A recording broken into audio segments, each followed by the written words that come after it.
So once again hello and welcome class. शुरू करते हैं आज की क्लास।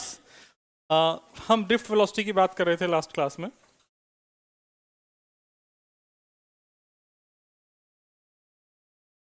बेटा बेटा यहाँ तो नहीं कर सकता है तो जाना ही पड़ेगा, कोई ऑप्शन थोड़ी है।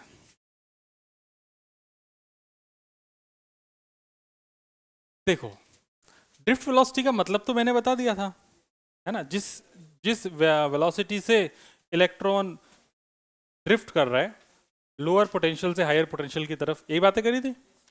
ठीक है, तो जैसे लास्ट क्लास की अगर अपन बात करें तो हमने ऐसा कर लिया था।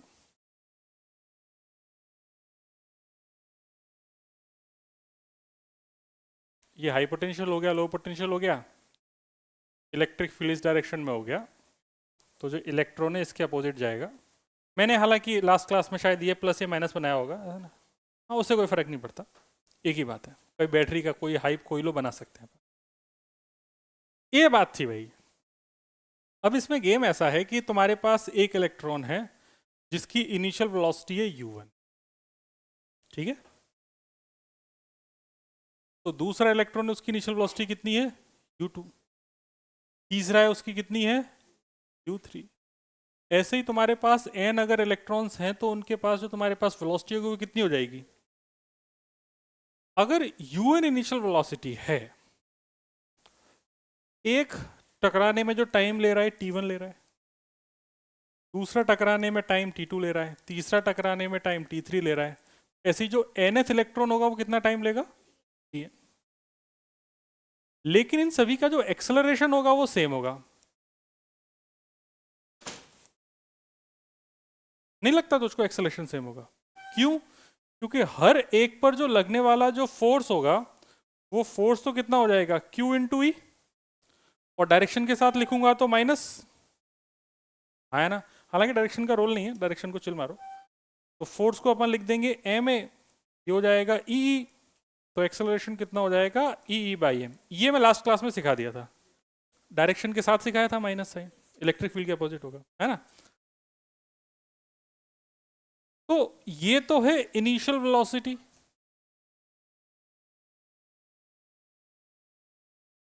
Of an electrons. ये हो गया उनके बीच का टाइम, और ये हो गया एक्सेलरेशन। इतनी बातें मैंने लिख दी। ये सारी की सारी बातें मैंने शॉर्टकट में लिखी है ना। आप चाहें तो बड़ी बड़ी बातें लिख सकते हैं एक एक लाइन में, कि अगर n नंबर ऑफ इलेक्ट्रॉन्स है तो उनकी वेलोसिटी हमने initial u1 vector u2 vector ऐसे एज्यूम कर ली है, ऐसे उनका हर एक का एक्सेलरेशन सेम होगा, बातें सेम कर सकते हैं। तो जैसे मैं पहले वाले की अगर वेलोसिटी बताऊं तो पहले वाले की वेलोसिटी हो जाएगी u1 vector plus a into t1। सही बात है। सिमिलरली मैं दूसरे वाले की बात करूंगा तो कितना लिखूंगा, u2 vector plus a vector into t2, v3 vector बराबर u3 vector plus a into t3। ऐसे अगर मेरे पास अगर n इलेक्ट्रॉन है तो vn vector un vector plus a vector into tn। सारे के सारे इलेक्ट्रॉन की बात हो गई, एक से लेके कितने इलेक्ट्रॉन की बात हो गई, n। अब मैं इनकी एवरेज वेलोसिटी निकालने की कोशिश करता हूँ, ठीक है। तो जैसे अगर मैं इनकी वेलोसिटी निकालना चाहूँ या ड्रिफ्ट वेलोसिटी निकालना चाहूँ तो मैं क्या लिखूंगा ड्रिफ्ट वेलोसिटी निकालने के लिए। मैं ड्रिफ्ट निकालने के लिए लिखूंगा v ड्रिफ्ट। ड्रिफ्ट का फॉर्मूला था, इन सबका एवरेज ही तो ड्रिफ्ट वो होती थी। याद कर देख, डेफिनेशन पढ़, लिखा है क्या कुछ ऐसा?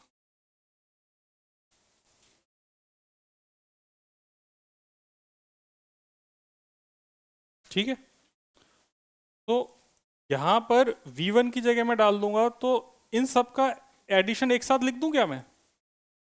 जैसे इसमें लिखूंगा मैं u1 vector plus a t1,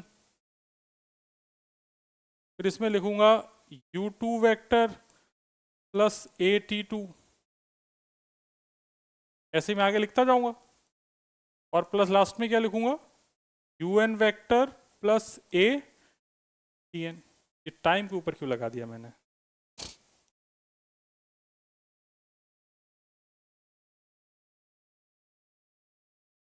और डिवाइडेड बाई क्या हो जाएगा, n। तो यहाँ पर ये हो जाएगा u1 vector plus u2 vector and so on plus un vector divided by n plus इसमें से a कॉमन ले लूंगा मैं, तो a कॉमन हो जाएगा तो अंदर क्या बचेगा t1 plus t2 plus t3 कहाँ तक जाएगा n तक, और डिवाइडेड बाई क्या हो जाएगा n हो जाएगा। ऐसा हो गया कि नहीं हो गया? तो पहली वाली टर्म लिखी है उसकी वैल्यू कितनी होती है 0। एवरेज थर्मल वेलोसिटी तो लिखी है वो, उसकी वैल्यू कितनी होती है 0। तो क्या मैं इसको नेक्स्ट पेज पे ले जाऊं? ठीक है, अभी मैं बता रहा हूं, है ना। जैसे मैं इसको नेक्स्ट पेज पे लेके गया तो ये पहली वाली टर्म तो हो गई 0, दूसरी वाली हो गई a, और इधर इसको जरा गौर से देखो तो ये सारे टाइम का एवरेज लिखा है, इसी को तो रिलैक्सेशन टाइम कहते थे। तो ये हो गया रिलैक्सेशन टाइम, तो प्लस ये हो जाएगा अल्फा टाउ, चमक गया। तो v कितना हो गया क्यू ई बाई या ई बाई एम इंटू टाउ। ठीक है जी, छाप लेंगे पहले ये वाला।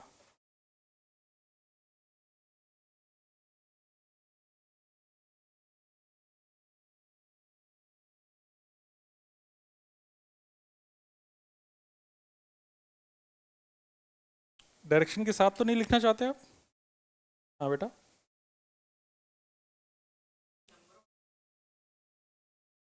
नंबर ऑफ कॉलिजन है वो, या इसको ऐसा ले सकते हो कि ऐसा समझ लो कि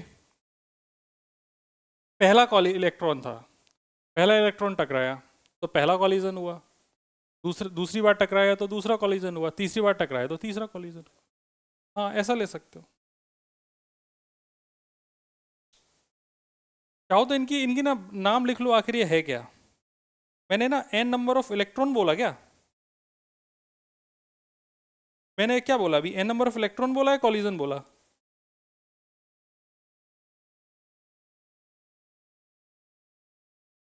हाँ जी,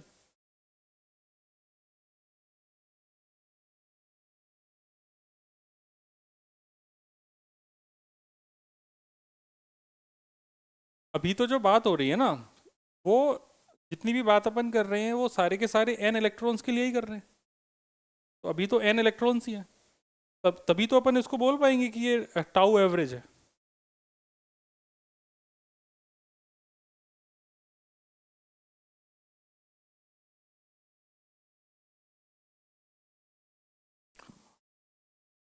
कॉलिजन्स के बीच में, तो उन सारे टाइम का एवरेज है वो।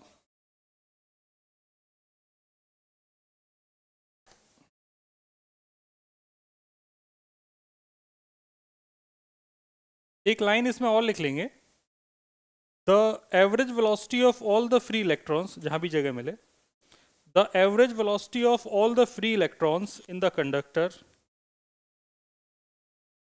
the average velocity of all the free electrons in the conductor is equal to the drift velocity of free electrons is equal to the drift velocity of free electrons। इसका order बता दिया था drift velocity का। Drift velocity is the order of 10⁻⁻⁴ metre per second.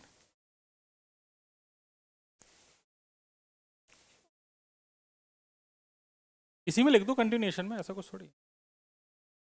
Drift velocity is the order of 10⁻⁻⁴ metre per second. तो simple सी बात है, drift velocity का जो फॉर्मूला निकल के आया वो कितना निकल के आया, ए टाउ। आप इसको शायद एनसीईआरटी में ये अल्फा लिखा होगा, आप लोग अगर अल्फा लिखा हो तो अल्फा भी लिख सकते हो, ए भी लिख सकते हो, एक ही बात है, कोई ऐसा स्टैंडर्ड नोटेशन नहीं है इसका एक्सेलरेशन का।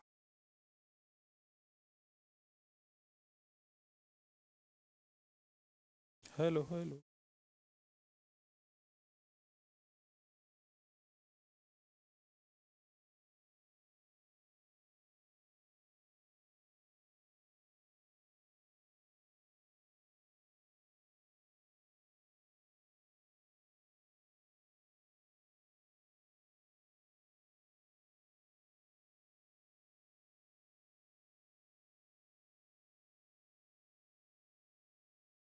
ठीक है जी। तो n फ्री इलेक्ट्रॉन्स के लिए अपन ने बात कर ली।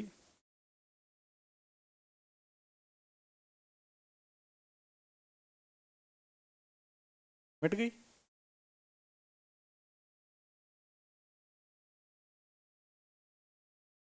क्या? Number of free electrons.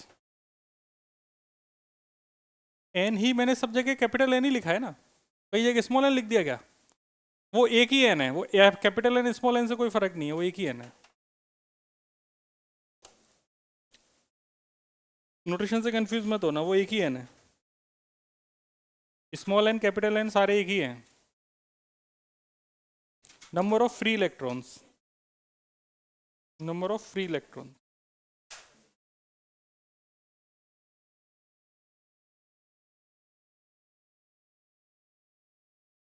छाप लिया हो तो आगे बढ़े क्या?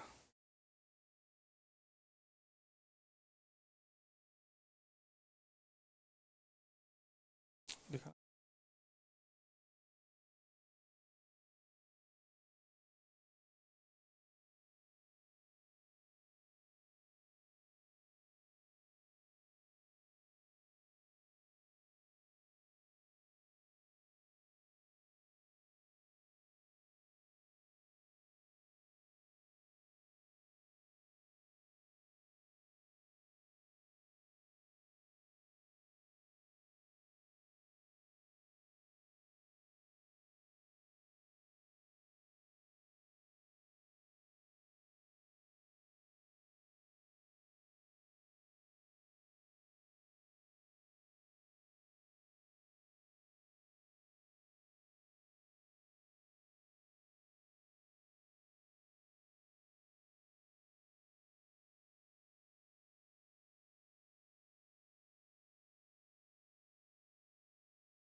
अरे इधर मैंने वीडी नहीं लिखा यार। वेक्टर फॉर्म में अगर लिखना हो तो V D vector is equal to E E but in minus, क्योंकि चार्ज नेगेटिव है, इनटू ताऊ जी।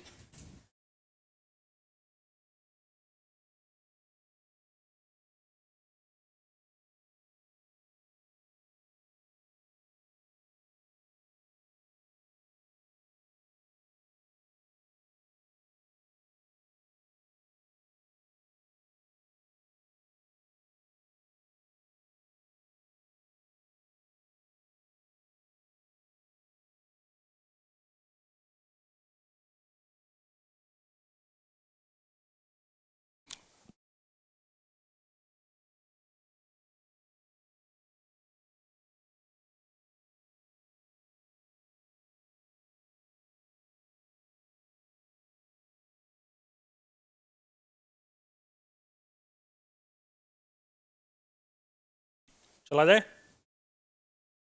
अगली हेडिंग लिखो, relation between current and drift velocity. Relation between current and drift velocity. Relation between current and drift velocity.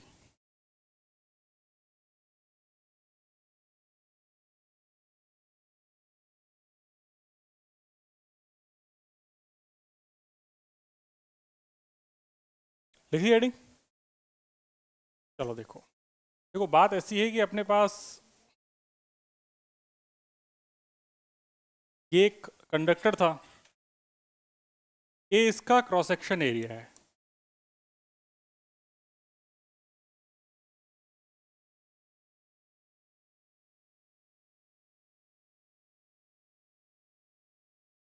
ठीक है जी।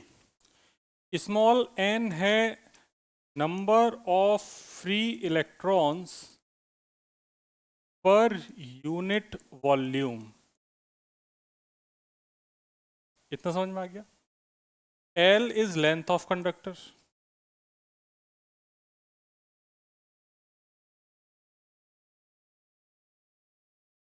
ठीक है जी। अब इलेक्ट्रॉन मान लो यहां से चला और यहां पे आया, तो इलेक्ट्रॉन को कुछ टाइम लगा होगा ना, तो delta T is time taken by electron to cover L length। जो भी ये L लेंथ इसे कवर करने में जो भी इसने टाइम लिया वो डेल्टा टी हो गया। इलेक्ट्रॉन की ड्रिफ्ट वेलोसिटी कितनी थी, तो पता चला इसकी ड्रिफ्ट वेलोसिटी थी वीडी। तो ये वीडी कवर करने में कुछ टाइम तो ले गई।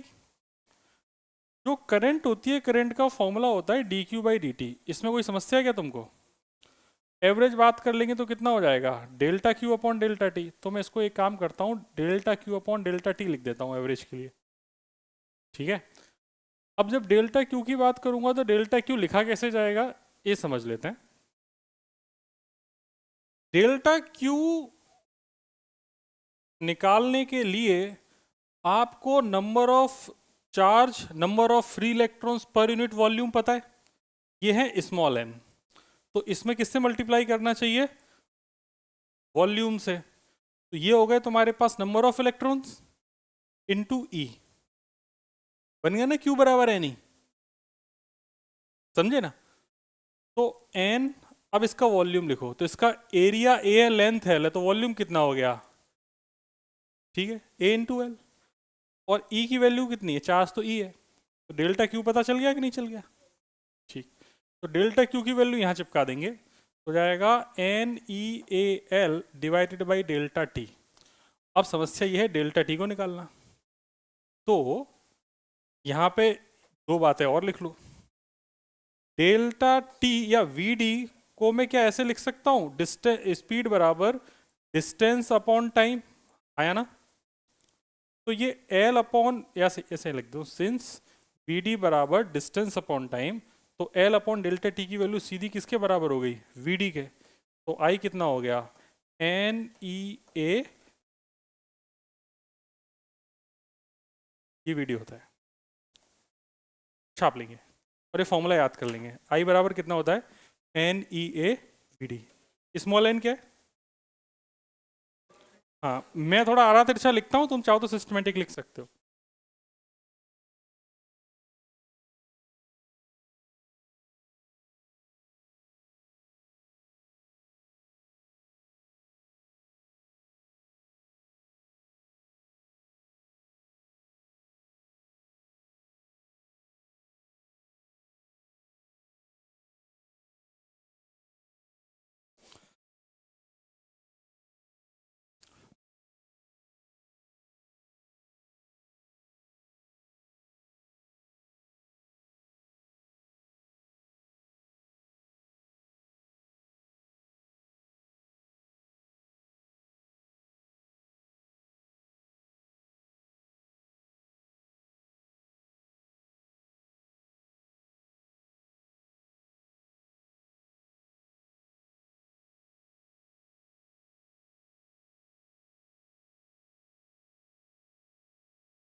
छाप लिया हो तो अगली हेडिंग लिखो, रिलेशन बिटवीन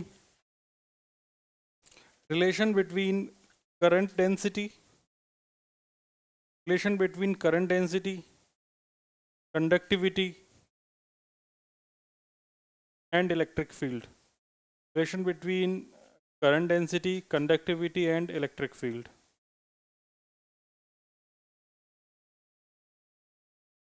देखो बहुत आसान है, 2 मिनट में सीख जाओगे।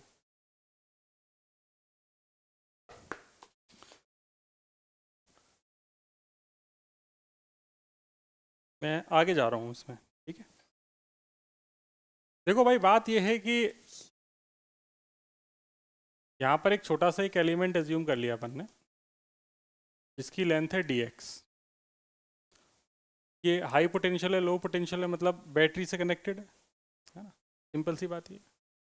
या इसको हाई मान लो, इसको लो मान लो, तो इलेक्ट्रॉन को ना मैं इधर ही भेज दूंगा, तो इलेक्ट्रॉन इधर जाएगा, करंट इसके अपोजिट जाएगी, इलेक्ट्रिक फील्ड भी इधर ही होगा। ये सारी बात इधर होंगी। इसका क्रॉस सेक्शन एरिया ए है, जैसा कि मैं थोड़ी देर पहले बता दिया। तो एन क्या है, ई क्या है, ए क्या है, ये सब तुम्हें पता है। इसको मैं क्या चार्ज डेंसिटी बोल सकता हूँ? हाँ ना यार, कुछ तो बोलो। चार्ज डेंसिटी तो बोल ही सकता हूँ। क्यों बोल सकता हूँ? क्योंकि ये था number of charge, number of free electrons per unit volume, तो चार्ज डेंसिटी हो गया। ई है चार्ज ऑफ इलेक्ट्रॉन,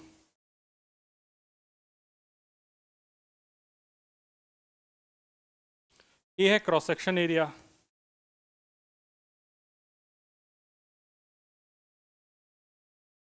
और dx अपन ने छोटा सा एलिमेंट लिया है, dx है thickness of element.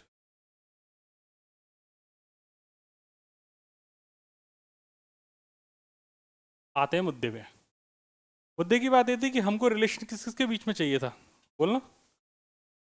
Current, current density, current और कंडक्टिविटी और इलेक्ट्रिक फील्ड, मतलब ये सब बातें करनी थी, करंट डेंसिटी, कंडक्टिविटी और इलेक्ट्रिक फील्ड, इनके बीच में। तो आपको कुछ कुछ चीज़ें पता भी नहीं होंगी, जैसे sigma is called conductivity,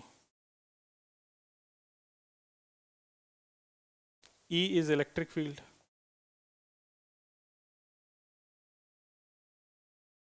I think अब सारी बातें अपन ने लिख दी हैं। आओ रिलेशन से देखें कि क्या क्या इसमें कहानी है।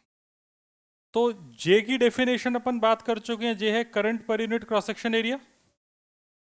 तो आई की वैल्यू हो गई N E A V D, ये फॉर्मूला भी याद किया था अपन ने, डिवाइडेड बाई ए, तो ए से ए कट गया, तो तुम्हारे पास कितना बचा, एन ई वी डी। जे बराबर एन ई वी डी को मैं अल्फा टाउ लिख सकता हूं या ए टाउ, क्या लिखना चाहते हो, ए या अल्फा? अगर ए लिखना चाहते हो तो ए को बोल देना, it is acceleration, tau is relaxation time.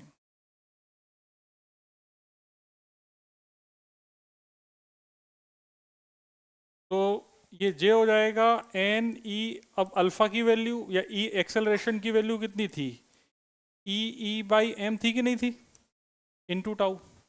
तो जे हो गया मेरे पास n E square tau by m into E, आया ना। तो ये है भाई तुम्हारी करंट डेंसिटी। तो जे बराबर ये जो भी ब्रैकेट में लिखा है इसको बोलते हैं कंडक्टिविटी। क्या बोलते हैं? कंडक्टिविटी। तो सिग्मा है N E square tau by M, ये होता है कंडक्टिविटी का फॉर्मूला। ये ओम्स लॉ है but at microscopic level, it is Ohm's law at microscopic level. हाँ, वो तो अभी बताया नहीं ना मैंने, अभी तो बताऊंगा, छाप लेंगे, समाप्त होता है।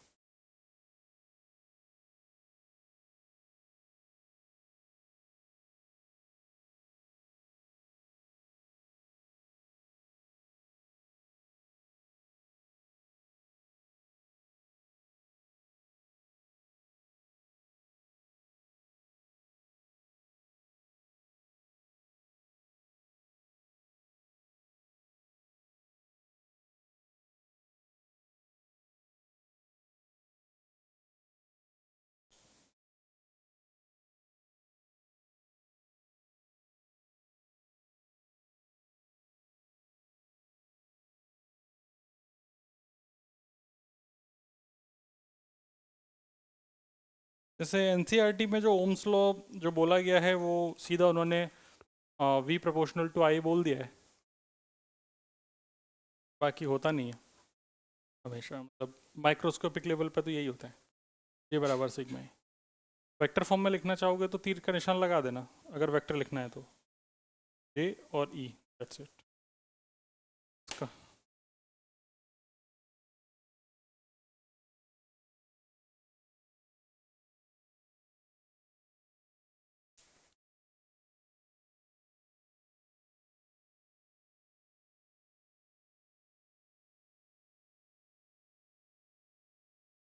शुरुआत करते हैं आगे, हेडिंग लिखते हैं ओम्स लॉ।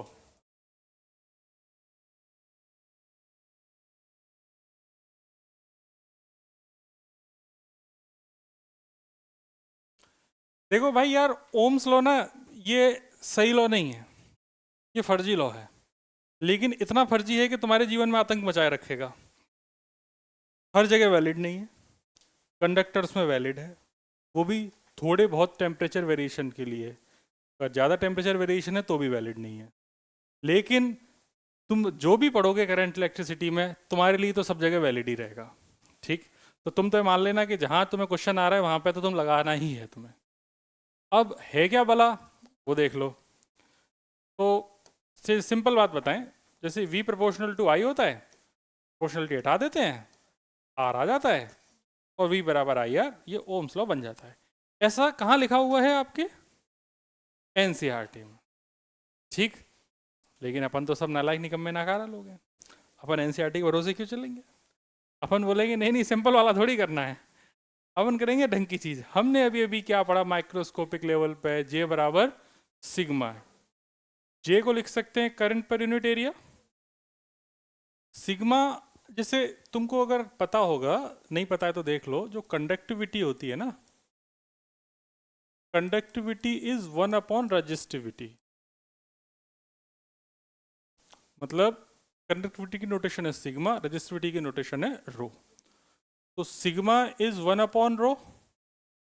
इलेक्ट्रिक फील्ड है, इलेक्ट्रिक फील्ड को मैं क्या लिख सकता हूं?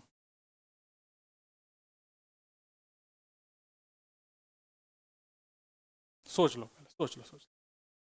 इलेक्ट्रिक फील्ड को क्या लिखा जा सकता है? अरे पोटेंशियल तुमने नहीं पढ़ा था, ई बराबर minus D V by D R, पढ़ा था कि नहीं पढ़ा था? तो क्या मैं इसको पोटेंशियल डिफरेंस अपॉन लेंथ लिख सकता हूं? आया ना? तो आई बराबर कितना हो गया? आई बराबर हो गया, या इसको इधर ले जाते हैं, v बराबर हो गया रो एल बाई ए, ये एक चीज ये हो गई, इनटू आई। ऐसा हुआ कि नहीं हुआ? तो इसको बोलते हैं आर। तो v is equal to I R या v is equal to R I, ये लिखा हुआ है। जो ये r है, r is called resistance of conductor. Resistance कितनी क्या वैल्यू है? रो एल बाई ए।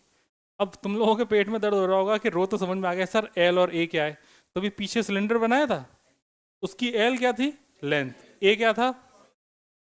बस वही बात है, मैं वापस चित्र नहीं बना रहा, उसी के कंटिन्यूएशन में बना रहा हूँ। तो ये एनसीईआरटी वाला अच्छा है कि ये वाला अच्छा है? क्यों टफ चीज तुम्हें अच्छी लग रही है? ऐसा थोड़ी होता है। अच्छा ये ज़्यादा लॉजिकल लग रहा है ना, ठीक। तो अच्छा हाँ, ये चीज़ बता देते हैं, ध्यान रखना, यहाँ पे लिख दें क्या ब्रैकेट में? यहाँ लिख देते हैं, since electric field is V by L, potential difference per unit length. ध्यान रखना V पोटेंशियल नहीं है, V क्या है? पोटेंशियल डिफरेंस, ये भी बताना पड़ेगा। V is potential difference, V है पोटेंशियल डिफरेंस। मैं PD लिख दे रहा हूं, तुम पूरा लिख देना। I इज करंट,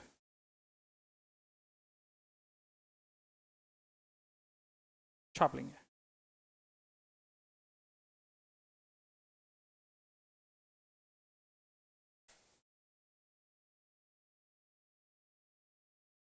रेजिस्टेंस की यूनिट क्या होती है?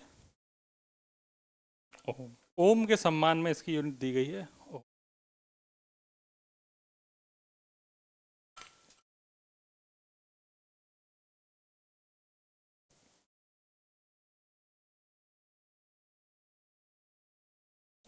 सब चीज़ें लिखाई देते हैं।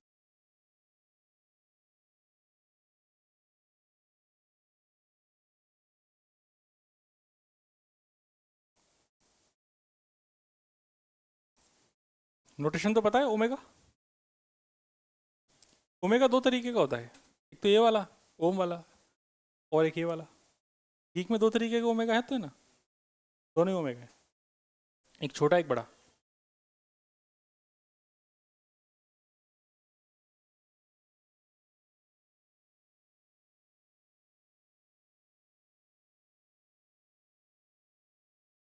जल्दी छापिए, थ्योरी आज पढ़ा के खत्म करेंगे अपन।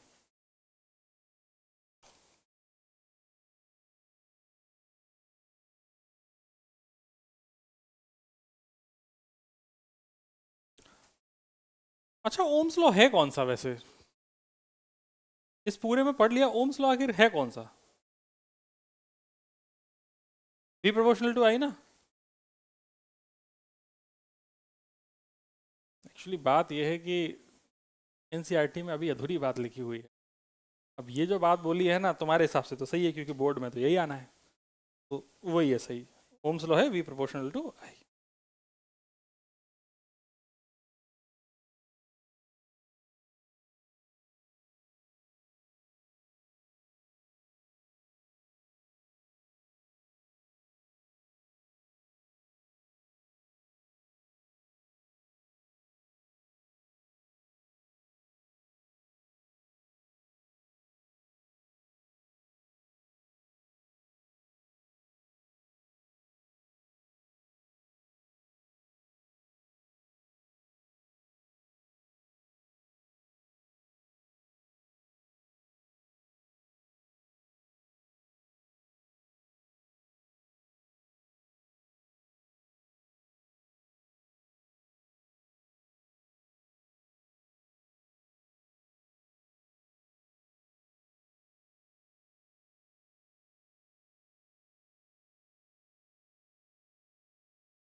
चलो भाई आगे बढ़े। अगली हेडिंग लिखी जाए V I characteristics. V I, V मतलब वोल्टेज, आई मतलब current. V I characteristic, V I characteristic. इसका पहला पार्ट लिखा जाए लीनियर वी आई। पहला पार्ट लिखा जाए linear V I characteristic. Linear V I characteristics. कुछ बातें बोल रहे हैं, आपको लिख लेनी है, लिखिए। Hello hello hello, alpha beta gamma. At constant temperature, at constant temperature current is directly proportional to, at constant temperature current is directly proportional to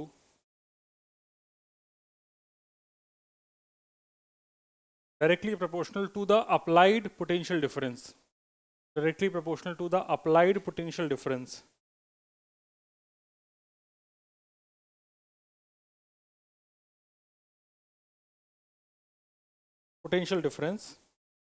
this is called Ohm's law. This is called Ohm's law.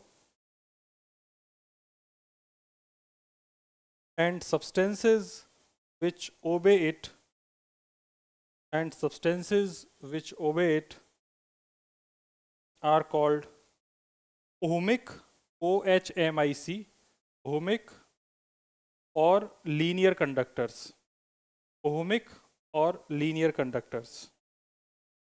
हाँ,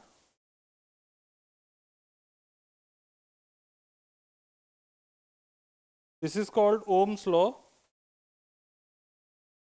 and substances which obey it are called ohmic and ohmic और linear conductors.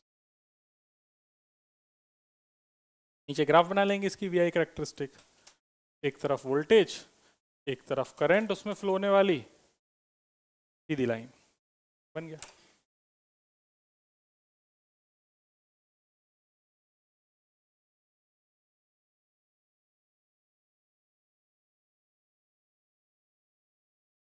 ठीक है जी।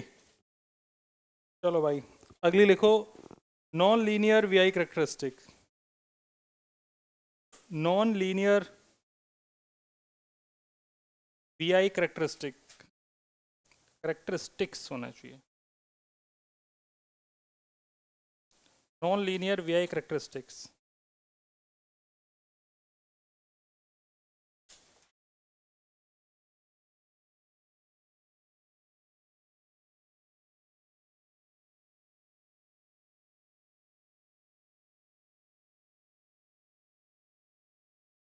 शुरू करें?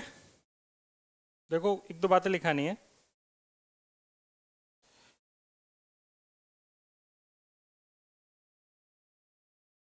If I is the current for a certain voltage V, if I is the current for a certain voltage V,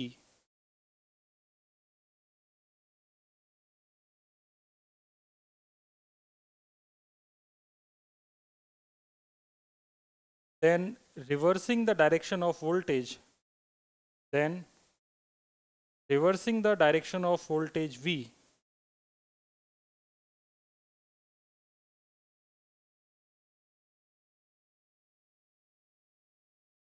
keeping the magnitude fixed, keeping the magnitude fixed, does not produce a current, does not produce the current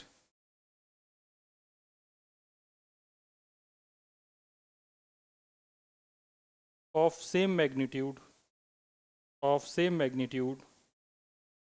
as I, same magnitude as I in opposite direction, in opposite direction.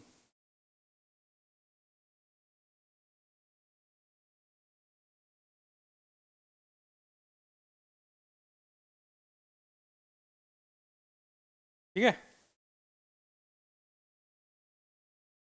आप लिया जी? चित्र बना लो प्यारा सा।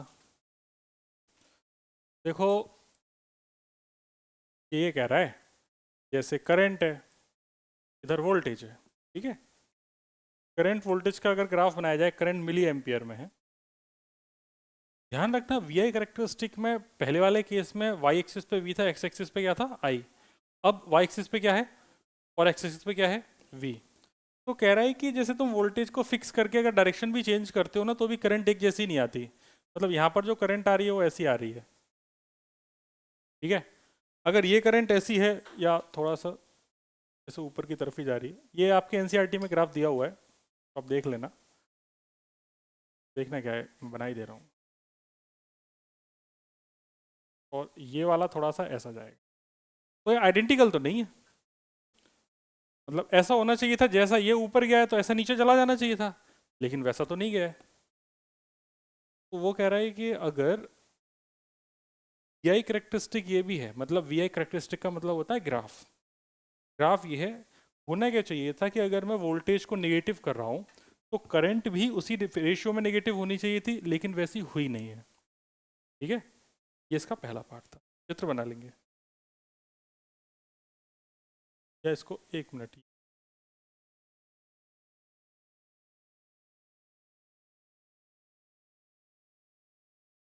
ऐसा है, अब सही है। गंदा सा चित्र है।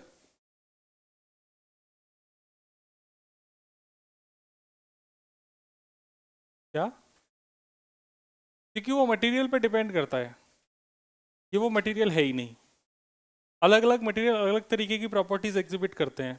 अब हुआ क्या कि जितने भी मटेरियल्स हैं उन मटेरियल्स को अपन ने इस तरीके से क्लासीफाई कर दिया कि कुछ मटेरियल तो वीआई कैरेक्टरिस्टिक सीधी बना रहे हैं प्रोपोर्शनलिटी वाली, कुछ नहीं बना रहे हैं।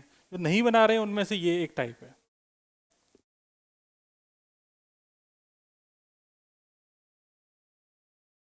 ये जो अपन ने बनाया है, ये जब आप सेमीकंडक्टर पढ़ोगे ना, तो सेमीकंडक्टर में डायोड आता है। कुछ नहीं पढ़ोगे तब देखोगे, ये डायोड के लिए कैरेक्टरिस्टिक है। सेमीकंडक्टर प्यारा चैप्टर है डायोड के लिए, DIODE। हाँ बड़ा चैप्टर है, अच्छा चैप्टर है, क्यूट चैप्टर है। नहीं, कहाँ कर रहा है ओम्स लो? क्या V और I डायरेक्टली प्रोपोर्शनल है? तो ये ओम्स लॉ को फॉलो नहीं कर रहे बेटा, है मिली एम्पियर काफी।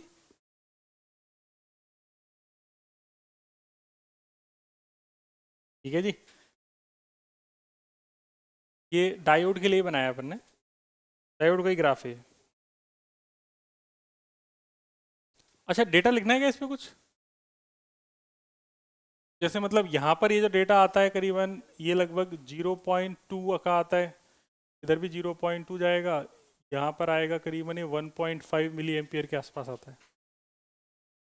डेटा लिखना है तो लिख सकते हो, प्रैक्टिकल ग्राफ है, इसमें कुछ ऐसा समझाने योग्य नहीं है।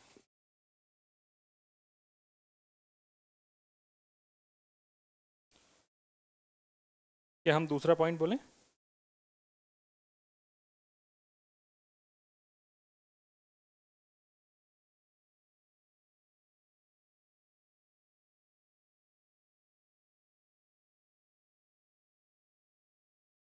The relation between V and I is not unique. The relation between V and I is not unique. Second point. The relation between V and I is not unique. That means there is more than one value. That means there is more than one value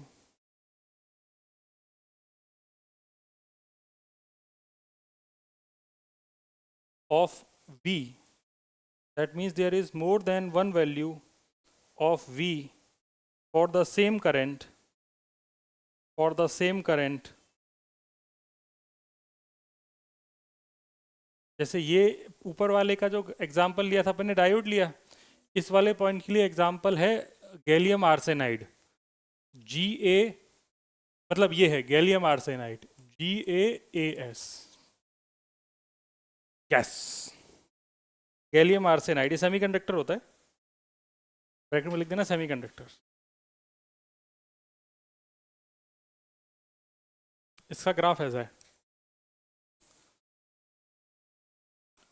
I versus V का graph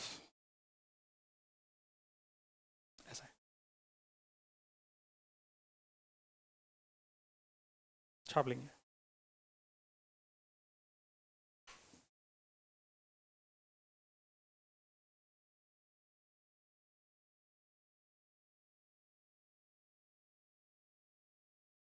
कुछ दूरी तक तो linear दिख रहा है, उसके बाद कैसा हो गया, कर्व हो गया।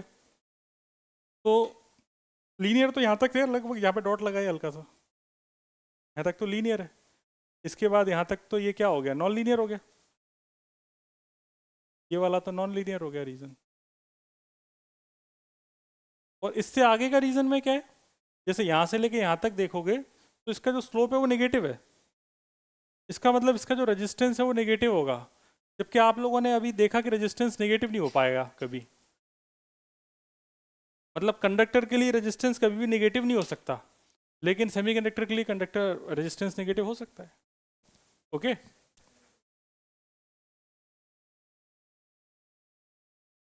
तो ये दो बातें थी जो मैंने आपको बता दी। अभी अपन रेजिस्टेंस पे बात करेंगे। और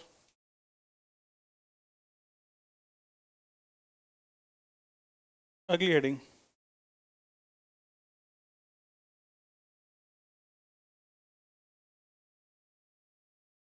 क्या रेजिस्टेंस की डेफिनेशन लिखना चाहेंगे आप? लिखिए रेजिस्टेंस, हेडिंग लिखिए resistance. Resistance of a conductor, हम देखना जब भी बात करेंगे रेजिस्टेंस तो हम सिर्फ कंडक्टर की ही बात कर रहे हैं, बाकी हम बात ही नहीं कर रहे हैं, ठीक है।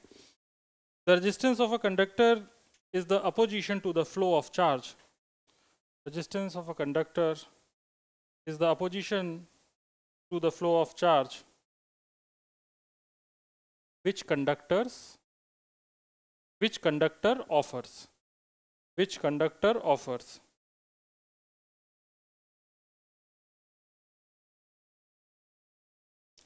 क्या हुआ, इलेक्ट्रॉन था, पोटेंशियल डिफरेंस लगा, इलेक्ट्रिक फील्ड आया, इलेक्ट्रिक फील्ड आया, चार्ज मूव किया, चार्ज मूव किया, अकेला थोड़ा ही था, ढेर सारे चार्ज थे, रास्ते में भरा हुआ था, तो आपस में टकराए, आपस में टकराए तो टकराने की वजह से आने एक जगह से दूसरी जगह जाने में उन्हें प्रॉब्लम हुई।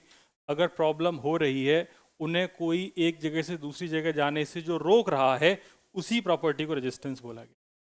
ठीक है, इसका मतलब अगर मैं हीट करूंगा कंडक्टर को, तो हीट करने पर रेजिस्टेंस बढ़ेगा या घटेगा? बढ़ेगा, क्योंकि हीट बढ़ेगी तो काइनेटिक एनर्जी बढ़ेगी, काइनेटिक एनर्जी बढ़ेगी तो इसका मतलब ज़्यादा कॉलिजन होंगे। यही चीज़ अगर मैं सेमीकंडक्टर के लिए पूछूं टेम्परेचर बढ़ाने पे क्या होगा, तो उसका आंसर है कि रेजिस्टेंस कम होगा। तो वो अलग अलग केसेस में अलग अलग चीज़ें हैं, अभी सिर्फ आप कंडक्टर के लिए समझ लीजिए, बाकी जब मौका आएगा तब मैं सिखाऊंगा। ठीक है जी, यूनिट इसकी क्या है? ओम। दूसरी यूनिट क्या हो सकती है? V is equal to I R से बताओ।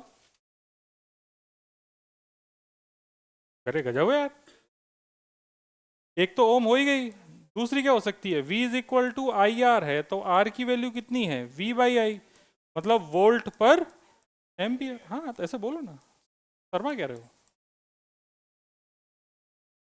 डायमेंशन निकालो, रेजिस्टेंस की डायमेंशन निकालो। डायमेंशन निकालना तो आता ही सभी को।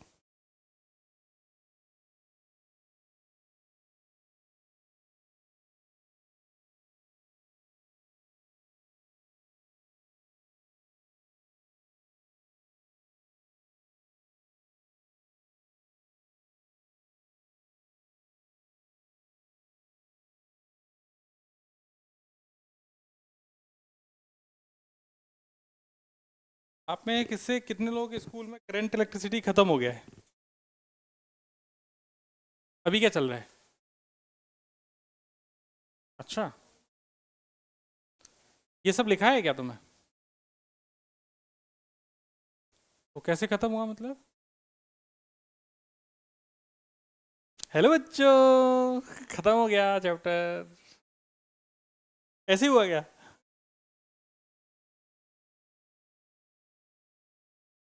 कोशिश करने वालों की कभी हार नहीं होती, लहरों से डरकर नौका कभी पार नहीं होती। सौंदर्या, क्या समस्या हो रही है?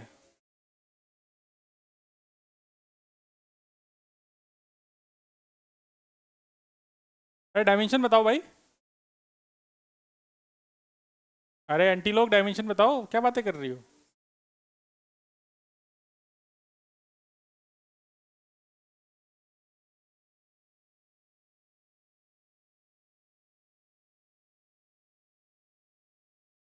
अच्छा मैं बताऊं क्या?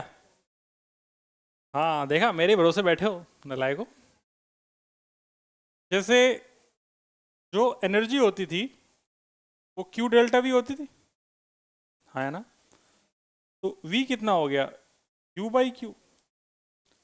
U क्या होता है? M L2T-2। चार्ज का कितना हो गया? AT। तो यहां से वोल्टेज की हो गई, मतलब वोल्टेज की डायमेंशन हो गई ML2T-3A-1। ठीक है, ये तो किसकी आई? वोल्टेज की। तो अपन को किसकी निकालनी थी? रेजिस्टेंस की। तो रेजिस्टेंस की डायमेंशन कितनी हो गई? V upon R, V upon I। क्या लिख रहा हूँ मैं? रेजिस्टेंस की डायमेंशन हो गई वोल्टेज की डायमेंशन अपॉन करंट की डायमेंशन।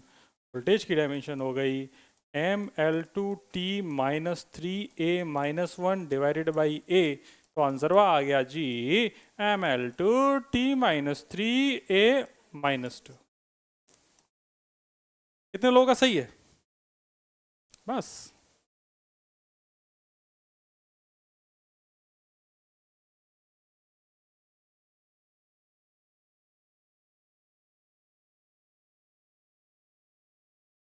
अगला point,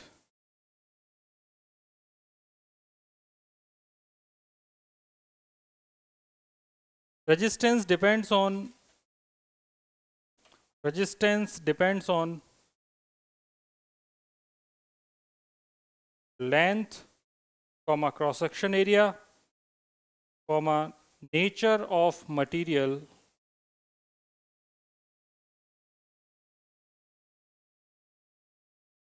length comma cross section area comma nature of material of the conductor.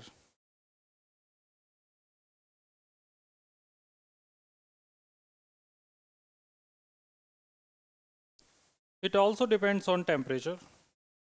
It also depends on temperature.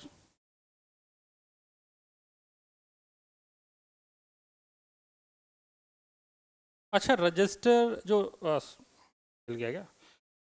Register जो है, रेजिस्टेंस इन चार चीज़ों पर डिपेंड कर रहा है। रजिस्टिविटी समझते हो, जो भी रो बताई, ऐसी कंडक्टिविटी समझते हो सिग्मा, ये भी किसी चीज़ पर डिपेंड करती होगी। तो ये डायमेंशन पे डिपेंड नहीं करेगी, एरिया वगैरह पे, क्योंकि मटेरियल की प्रॉपर्टी है रजिस्टिविटी, कंडक्टिविटी, तो ये नेचर ऑफ मटेरियल पे डिपेंड करेगी और टेम्परेचर पे डिपेंड करेगी। तो इस बात को मैं एक ही लाइन में लिखा दूं, लिखो रजिस्टिविटी, रेजिस्टेंस नहीं, resistivity depends on nature of material and temperature of material. Resistivity depends on nature and temperature of material. Resistivity depends on nature and temperature of material. It does not depend on size and shape of material. Size and shape of material, because it is characteristic property of conducting material. Because it is characteristic property of conducting material. ठीक है मित्र?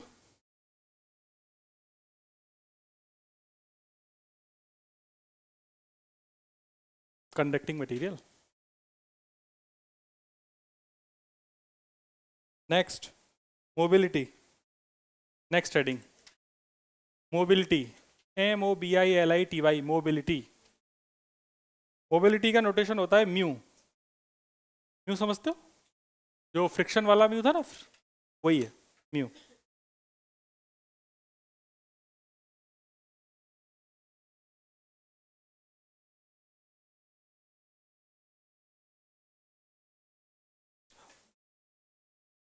Mu is defined as magnitude of drift velocity.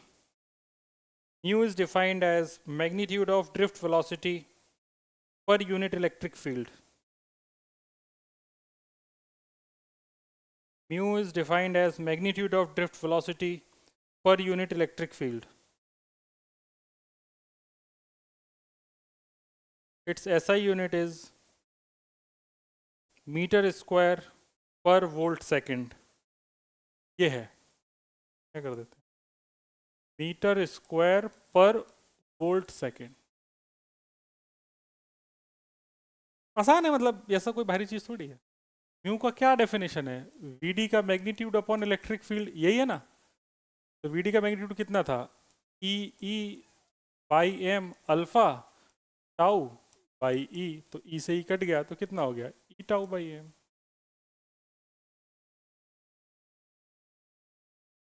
अब देख, ई तो तेरा fix है, charge of electron, M क्या है, mass of electron, ये भी फिक्स है। तो म्यू की तो कुछ न्यूमेरिकल वैल्यू निकल सकती है ना। तो ये लगभग होता है 10⁴ टाइम्स होता है रिलैक्सेशन टाइम के।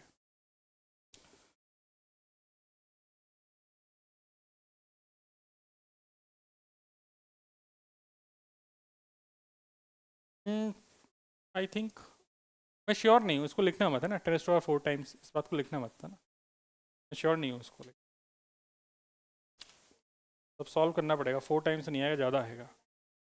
ये 9.1 10⁻31 और ऊपर आएगा -19, 19 31 10 तो 12 टाइम्स हो जाएगा, ज़्यादा हो जाएगा। खैर, अपने को ये डेटा नहीं पूछता है, तो मैं ऐसी मजे में बता रहा था, छोड़ दो। ठीक है जी, अगली हेडिंग, टेम्परेचर डिपेंडेंसी या temperature dependence of resistivity and resistance. Temperature dependence of resistivity and resistance.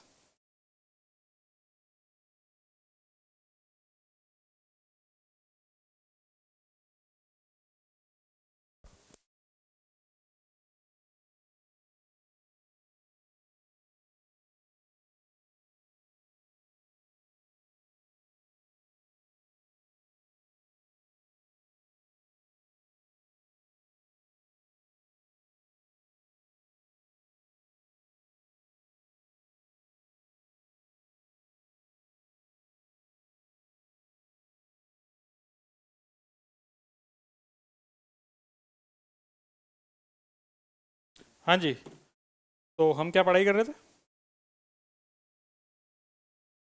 Temperature dependence of resistivity and resistance. लिख लो भाई इसके बारे में।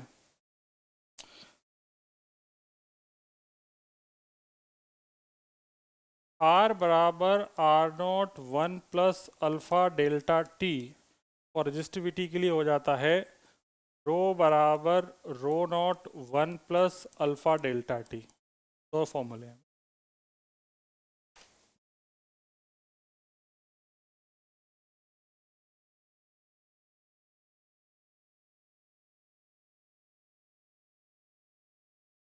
बता रहे, दिखा रहे ना।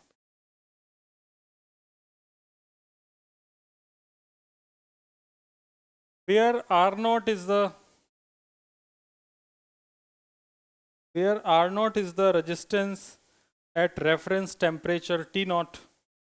Where R naught is the resistance at reference temperature T naught. Where R naught is the reference temperature T naught. Where R naught is the resistance at reference temperature T naught. Where R naught is the resistance at reference temperature T naught. Alpha is temperature coefficient. Alpha is temperature coefficient. Alpha is temperature coefficient. Alpha is temperature coefficient. Its unit is 1 upon per degree Celsius. किसकी? Alpha की। 1 upon per degree Celsius या 1 upon degree Celsius या ऐसा बोल दो पर degree Celsius, एक ही बात। ठीक है जी, ये बातें हो गई। ठीक है, alpha is positive for conductors. Alpha is positive for conductor. Alpha is positive for conductor. hey, alpha को क्या लिखा है? अल्फा, अच्छा इधर लिख दिया, ठीक है। Alpha is positive for conductor but negative for semiconductor and insulators. But negative for semiconductor and insulator.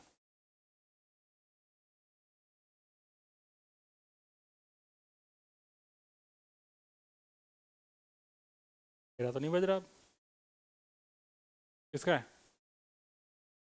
Next, resistance of the conductor decreases linearly. Resistance of the conductor decreases linearly with decrease in temperature.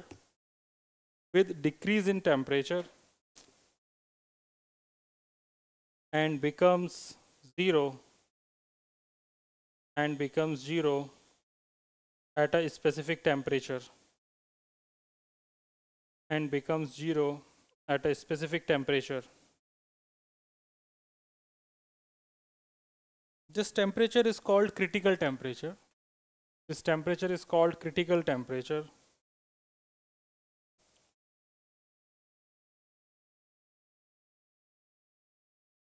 Below this temperature, conductor becomes a superconductor.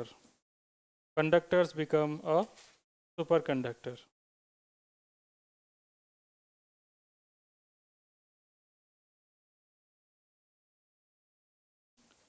Becomes superconductors. तुम लोगों के NCERT की पुस्तक में कुछ graph बने हुए हैं टेम्परेचर डिपेंडेंसी के 3 एलिमेंट्स के।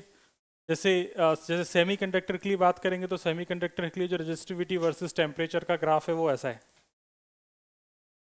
बना लो। For semiconductor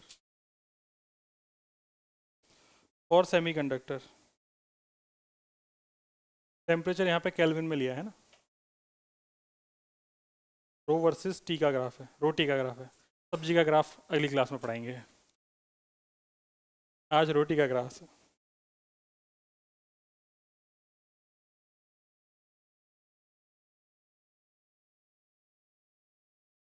done. कॉपर का भी देखना है, कॉपर का ऐसा है, मतलब तुम ऐसी बुक में भी देख सकते हो, ऐसा कुछ इसमें याद नहीं रखना है, जो भी ये बना रहे हैं इसमें कुछ भी याद रखने की जरूरत नहीं है, मतलब हल्का सा ही टेढ़ा है ऊपर जाके, थोड़ा ऊपर से स्टार्ट है, ध्यान रखना, ओरिजिन से नहीं है, ओरिजिन के ऊपर से स्टार्ट है, पहले स्ट्रेट लाइन है फिर हल्का सा टेढ़ा है।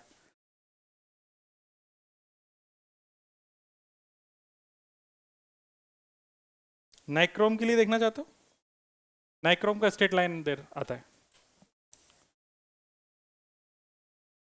ये कॉपर के लिए है ना, लिख देना कॉपर के लिए, सी यू कॉपर के लिए, फॉर कॉपर। नाइक्रोम का ऐसा है, स्ट्रेट लाइन है, थोड़ा स्लोप कम है। नाइक्रोम, नाइक्रोम जानते हो, निकल और क्रोमियम का अलॉय। अरे बोले बच्चों, यही होता है क्या? अरे मेरे प्यारे बच्चों, तो देखो भाई, आज अपन ने आपकी जो थ्योरी नाम की चीज़ है वो समाप्त कर दी है। अगली क्लास से अपन न्यूमेरिकल्स और बाकी बची केवीएल केसीएल वाली बाकी चीज़ें इंस्ट्रूमेंट वगैरह शुरू करेंगे। ठीक है जी, तब तक के लिए शुभ रात्रि, शुभ बखैर, थैंक यू वेरी मच, हम फिर मिलेंगे।